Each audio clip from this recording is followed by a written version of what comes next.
Welcome to the Agent of Wealth podcast with Marc Bautis from Bautis Financial. In this podcast, Marc helps guide you towards financial freedom, ensure you never run out of money, and create a balance in life that prioritizes what is most important to you. Join us for this journey as Marc draws from years of expertise and guest experts to solve the multiple wealth building challenges involved in your financial life.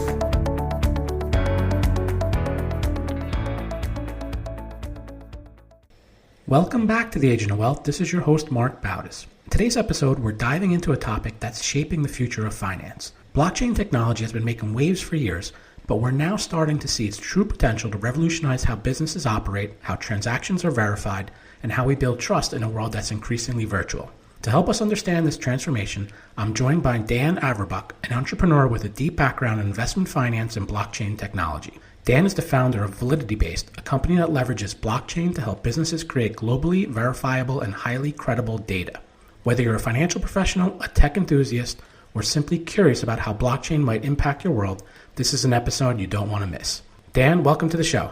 Hi, Marc. Thank you for having me. It's an honor to be here. I appreciate it. So I'm looking forward to today's topic. Blockchain has become a buzzword in recent years, but it means different things to different people. Can you give us a clear, as simple as possible definition of blockchain and explain why it's so important to digital trust? Well, I can try. So I want to start by going through why blockchains are valuable in general. It's kind of a buzz term that gets thrown around quite a bit. And I think oftentimes it gets lost even among people in the industry of what is the value that blockchains bring to the world and bring to the specific applications where people are trying to use blockchains to develop better systems. So I think from my perspective, the most important and most valuable element of a blockchain is that it's a database that has a known set of rules for how entries get added to the database. And it is easy to see and check very quickly whether any database entry that was put in followed the rules of the database. And what's beautiful about that is that it means that it's a database that has no one administrator, no one entity setting the rules, and also meaning that nobody can easily change the rules or can change the rules in a way that isn't easily detectable. And that element drives a lot of the benefits of blockchain technology. So because it's this highly transparent rule-based database, a blockchain is very interoperable. And I'll explain what I mean by that. It's also a bit of a buzzword, but what I mean by that is, let's say I start a company and let's call that company Facebook, and I say, hey, put your identity with me, make an account with me, Facebook, and then you can use your Facebook account all over the internet to establish who you are and your reputation and where you came from and what you like to talk about and think about, etc. Well, that's great. That kind of works, and that's the system that we have today, as long as you're willing to play by Facebook's rules. So if Facebook says, hey, I'd like to change a little bit about how my API works, I want to change the specifications a little bit, you need to build your applications like this instead of like that. Or if Facebook says, from now on, if you want to use your identity in this particular way or that particular way, we're going to actually charge you, $5 or $10 per click.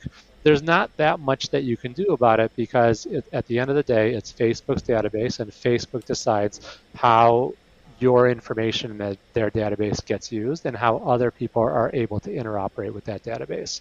So a blockchain is a way of creating a database that's useful in a lot of the same ways as that Facebook database is, but without a centralized entity being able to make arbitrary decisions around changing the rules or controlling access to your own data, which means that it's very easy for developers to build applications on top of a blockchain relative to a centralized system because the rules of the road for building an application are predictable. You're not getting constantly changing specifications.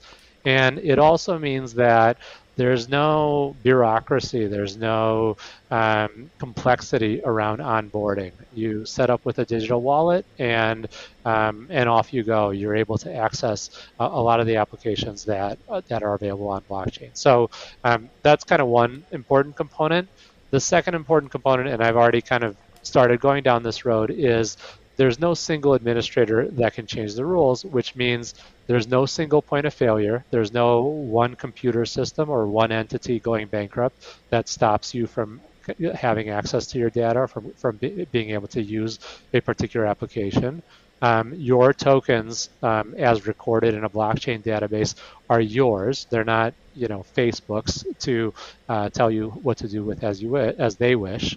And that also means that there's no toll collector. There's no company out there whose shareholders say to the CEO, if you don't extract the maximum possible value from these users, we're going to fire you and find somebody who will, because there is no central CEO. There's no one entity that controls that database. So that's kind of the overall picture of why a blockchain is valuable and why it enables some useful applications and some useful properties of applications that really aren't possible using only centralized systems. Can you then, I guess, let's take another step down and maybe go through an example of how blockchain is being used, using some of the terms that you used: rules, tokens, applications, things like that, and we can go down from, like, I guess, the abstract to go into a little bit more specifics, and maybe it'll help us understand how it's actually utilized. Yeah, of course. Yeah, I was maybe at 20,000 feet there. So one example is something that my company is working on. So my company is validityBase. We started about 2 years ago, and the motivating problem for my company is I was running an investment fund. I was doing systematic trading in cryptocurrencies and blockchain-based products. And as the fund grew, and as kind of the assets of the fund grew, I had people coming to me and saying, hey, I have this trading strategy that's been really successful, that's been making a lot of money. Would you like to seed me with some of your fund's assets, or would you like to hire me effectively as a portfolio manager within your fund? Here's a spreadsheet that shows you all the different trades I've done and how profitable they've been. And the problem I kept running into facing kind of that discussion is, well, on the spreadsheet, it does look like a very profitable strategy you've presented to me, but how do I know that all of those trades on the spreadsheet actually happened when you say they did?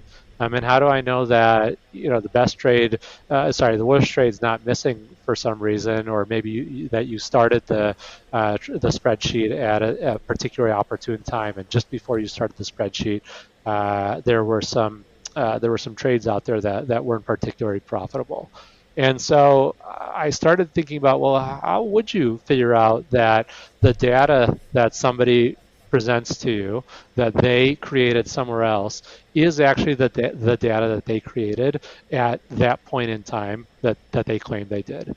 And I realized, I was in the blockchain space, so for me this was kind of already close, but I realized that, hey, a blockchain is actually the perfect vehicle for communicating this, the source of data, for when data was created and who created it. And so what we went into business to do is to say, well, if you're generating a financial track record, and you want people to believe that the track record that you have is really the track record that you would have had, that you would have given to them had you been managing their money or had they been following you all along, there's no really good way to do that today without very expensive audits and third parties. And a blockchain is a way to do that in a highly automated fashion, where you can post a fingerprint of your data to a blockchain. That information gets timestamped in this decentralized, kind of no third party, no centralized administrator kind of way. And then years later, anybody can use that single source of truth to see that, yeah, hey, I made these exact trades, or I put on these exact positions at the time when I did, and there's no way for me to have falsified when these decisions took place. kind of further that example, let's say I'm that fund manager and I want to put my data out there so that it can be verified or utilized. What kind of controls do I have of it once it goes onto the blockchain? Can I say that this person can see it, but no one else can, or is it out there for everyone to see? Yeah, so what's kind of cool about how we set things up, and this is a general principle behind a lot of the people building on blockchains, is we don't actually put the data itself in a public place on a blockchain for multiple reasons. One is, people don't, that's sensitive information. You don't want that sitting publicly. And second is because blockchains are actually, because they're these distributed ledgers with lots and lots of copies sitting externally to the system, it's a very expensive place to put data. So we don't put the data itself there. We put a fingerprint of the data. So imagine a 256-bit code that uniquely represents any particular portfolio that you have or any particular data that you have. That goes on a blockchain, and that code can't be used to reproduce the original data. So really, all you're doing is you're putting a fingerprint of your information on chain, and then later on, when you want to show someone, hey, I had this portfolio 3 months ago, and I can't possibly kind of make that up or falsify that, you can point to that fingerprint, and by showing the original data to, let's say, a capital allocator or a verifier, you can show this is the information whose fingerprint I put on chain at this particular time. Who's the main target? I mean, do the big financial institutions, are they moving towards utilizing blockchain for this same type, or whoever's doing tons of transactions, or is it more for a smaller institution that it might be applicable to? Yeah, so in our case, kind of the person to whom we add the most value and is the person who has the least credibility. So if you are a Chinese genius who generates an amazing trading strategy in your garage, and you want to go out and try to raise money for your strategy, you're going to have a very difficult time getting people to believe that the strategy and the trades that you're presenting them are really the trades that you did. People are going to be kind of highly suspicious of kind of the data that you put in front of them. Our technology allows you to prove in a kind of cryptographic mathematical sense that the trades you had and the kind of the trading strategy you put together is really the trading strategy you had. And so that's to whom we add the most value. So that's kind of a stylized example. I would say anybody who is thinking about starting a financial business, who's thinking about launching a financial product and wants to create a track record for that product, is a target for what we're doing, because the alternatives are really expensive. It's kind of getting audits, which cost somewhere on the order of $20,000 plus per strategy per year, or building financial indices, which have a similar order of magnitude of cost. So if you're looking to kind of create a credible track record for yourself without spending tens or hundreds of thousands of dollars, we're a great solution for you. For more established companies, let's say you have an audit for what you're doing for your track record. I mean, your listeners are financial, so kind of I think they'll kind of appreciate chunks of this, that an audit really only verifies the income statement and the balance sheet of a fund.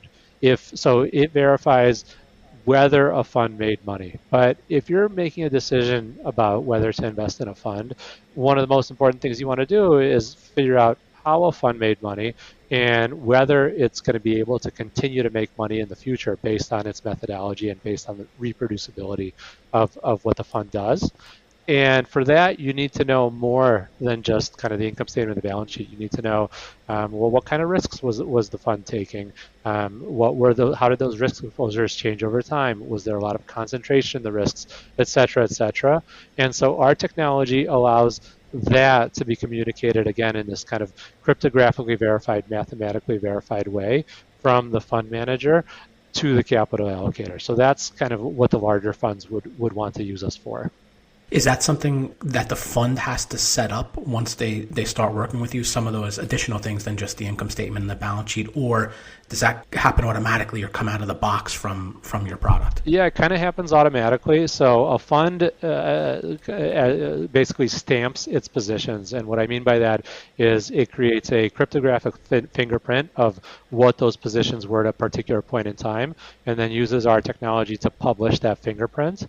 And then using the accumulated set of those fingerprints over time, we're able to reconstruct the fund's track record and then also calculate all the associated portfolio metrics, risk analytics, et cetera, about the fund's trading and positions. How does, and I'm not even sure what the requirements are, but like regulatory requirements for a fund in terms of being able to promote its performance. And like you mentioned, audits. And I don't even know if that satisfies and allows them to do that. But how does validityBase come into play with respect to appeasing the SEC or any other regulatory body that's involved? So that's a very complicated question, which depends a lot on the nature of the vehicle and who it's being marketed to. But in general, the SEC's approach is reasonably practical, saying you need to create a record of what you did that is true to the underlying economic substance and verifiable in the future. And our technology is a kind of shining example of that. So it's much better than what's available for many people today, including kind of for people that have audited track records in a lot of cases. But the specifics may vary depending on, is it a publicly traded product like an ETF? Is it a hedge fund?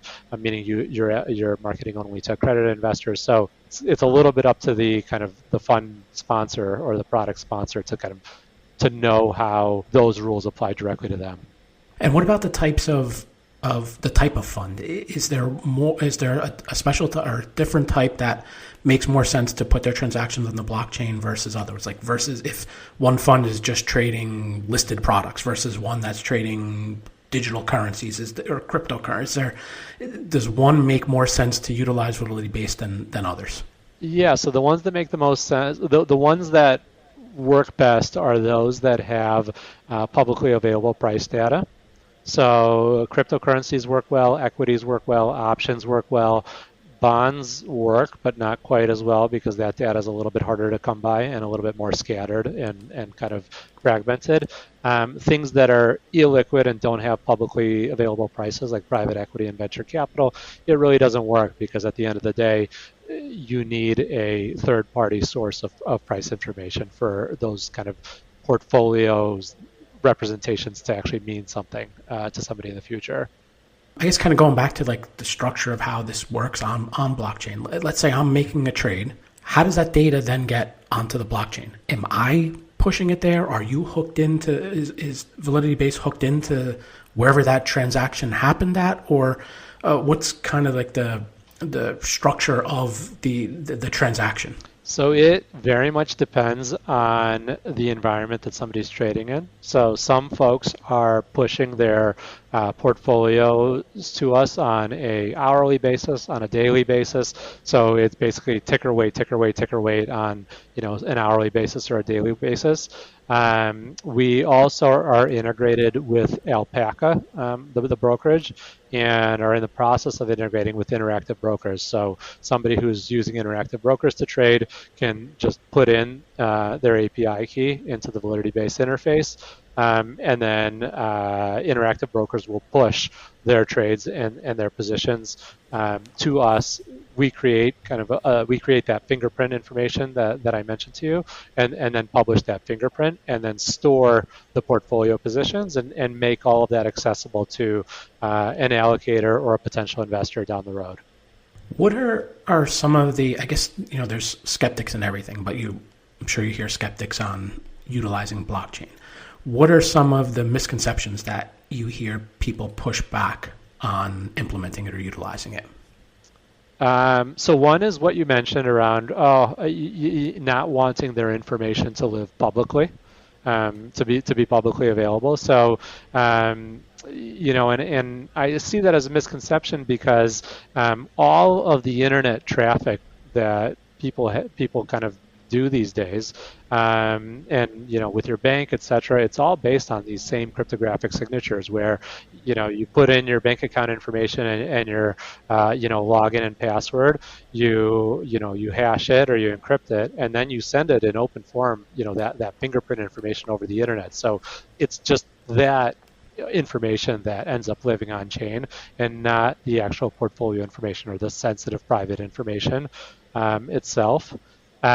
Another kind of piece of misconception. So one of our big marketing points is that we are, because we use a blockchain to store this information, we're able to make it fully verifiable for a potential investor or for somebody who's looking to allocate capital to funds.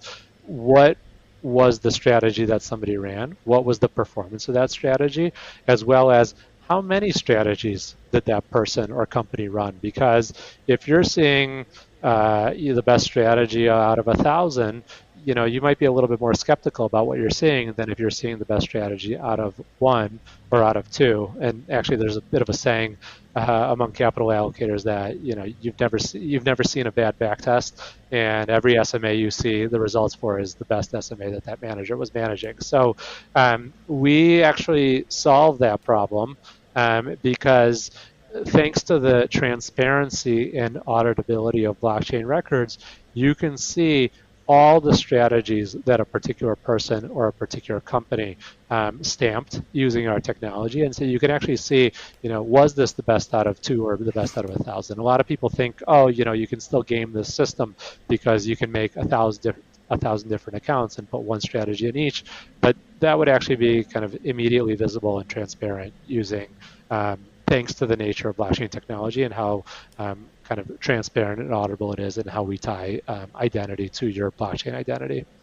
You started off by talking about a spreadsheet and kind of how there's really no credibility in the spreadsheet. But could the same instance happen with blockchain, where as the fund manager, I make sure that just my good trades make it up to the blockchain and my bad ones don't make it up there? That's a great question. The reason why that can't happen using our technology in particular and kind of blockchain, the blockchain, what the blockchain technology adds to this and makes it to make it tamper-proof is a timestamp that cannot be altered after the fact and cannot be faked. So when I put a set of positions or trades into kind of stamp them with validityBase or stamp them onto a blockchain, the time at which those positions existed and took place is this kind of decentralized, tamper-proof, auditable timestamp for the information.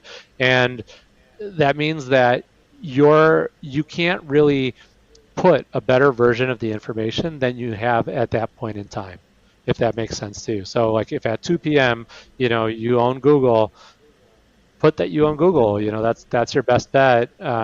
You don't know what's going to happen at 2:30, and so you can't use the information from the future to inform what you put and what you stamp on blockchain kind of in the past. What are some of the trends you see coming up in terms of utilizing how companies or how financial institutions are going to utilize blockchain in the future? Yeah, so I've been kind of going deep on what we're working on, and this is in the area of digital trust. So we see a lot of other applications within digital trust, because if you think about, for example, experimental results, if I run a medical experiment and then I want to raise money based on the results of that experiment, it has a lot of the same properties, whereby it's really important for the people publishing your paper or the people funding your research to know, did you drop the worst result, or did you show every observation that came out from your digital imaging machine? So that's kind of one example. Sensor data kind of works the same way. There's a broader set of applications for blockchain technology as well, and I kind of want to make sure I get to those as well. So within financial settlement, you've probably seen a lot of exchanges and some of the major asset managers talking about blockchains as having a major role within how financial settlement takes place. And you can think of these as instantiations of the same problem. So, when I trade a stock on NASDAQ or NYSE, it used to take 2 days, now it takes 1 day to settle. But why should it? I mean, these are automated systems where it's just bits and bytes, hitting computer systems almost instantaneously. Like, why does it take a full day for these stocks to clear and for the money to kind of exchange for the stocks in my account? Well, the issue is that it's not one system. There's a lot of systems, and all these different systems have to talk to each other. And when these systems talk to each other, someone has to oversee to make sure that the synchronization of the data between these systems is correct and being correctly propagated to each system. And each system has an administrator, and that administrator can put incorrect information in either by accident or maliciously. And so a blockchain could play a big role in accelerating the pace of financial settlement and moving it from T+1 to instantaneous by creating a single source of truth that all of these different systems can rely on, and creating a known set of rules that all of the different actors in the financial system can trust for when an entry around a particular stock or around a particular transaction enters into one of these stock ledgers or databases. And cryptocurrencies are just one particular example of that. It's a cryptocurrency or a stable coin or a token that moves from point A to point B and gets recorded in a single source of truth on a blockchain that a bunch of different applications then rely on to say, yep, this is what happened. I know that this happened because this is a fully transparent, auditable database with a known set of rules and with a fully predictable set of rules.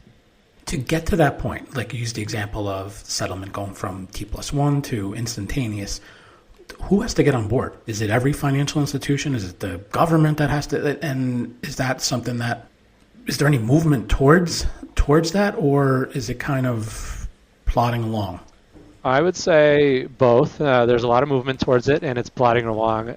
The fundamental issue with financial settlement is that the financial system is so complex and it's so important, and there's so many different stakeholders, and frankly there's so many different rules and rule bodies that need to buy in to any major changes that while it seems clear to me that 20, 30, 40 years from now financial settlement will happen on blockchains, and you're even getting the big regulators talking about it. You're getting BlackRock building a lot of their starting to build a lot of their backend systems on it. Vanguard has been experimenting with it. So you're getting some of the very biggest players in the industry starting to work with these systems and starting to transition towards them to make a wholesale change in the financial settlement infrastructure in something that frankly works. I mean, T+1 is annoying, but it's only 1 day that you have to wait. So, you really don't want to throw out the baby with the bathwater and break it in the interest of making instantaneous settlement. So I think it's going to be a highly gradual process where everybody has to get comfortable, regulators have to get comfortable, and a lot of these deeply entrenched processes will change, but they're not going to change very quickly. I guess one area where, if you talk about trust and credibility, where this could probably help is with voting and getting our elections through a blockchain. I know, but that's probably probably not as big as the entire financial world getting on it, but that's definitely some area that sounds like it would be able to benefit from it. Yeah, and for voting, a lot of people are working on these voting applications. I'm less familiar with them, so I don't want to go kind of too far off piste. But one of the big areas that's kind of an area of development within blockchain and also an area of strength within blockchain is developing the idea of digital identity. So how do I know that who is behind a particular blockchain wallet, or who is behind a particular digital transaction? Who is the person that represents those transactions?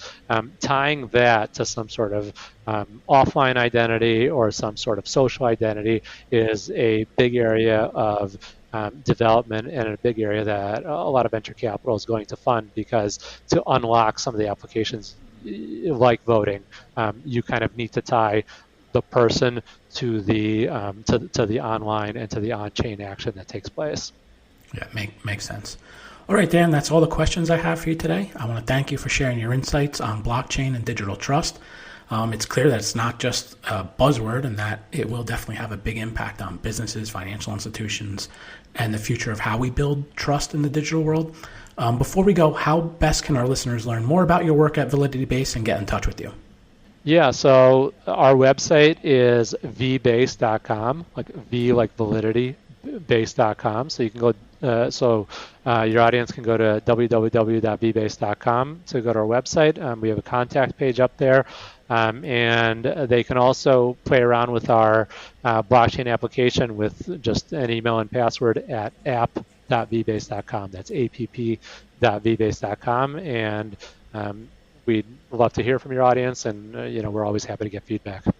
Great. We'll include those in the resources section of the show notes. Thanks again, Dan, and thank you to everyone who tuned in today. Don't forget to follow the Agent of Wealth on the platform you listen from and leave us a review of the show.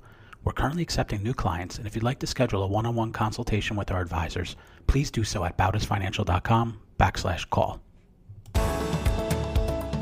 Thank you for listening to the Agent of Wealth podcast. Click the subscribe button below to be notified when new episodes become available. The information covered represents the views and opinions of the guests and does not necessarily represent the views or opinions of Bautis Financial. The content has been made available for informational and educational purposes only and is not intended to be a substitute for professional financial planning and investment advice. Always seek the advice of your financial advisor or other qualified financial service provider with any questions you may have regarding your investments and financial planning.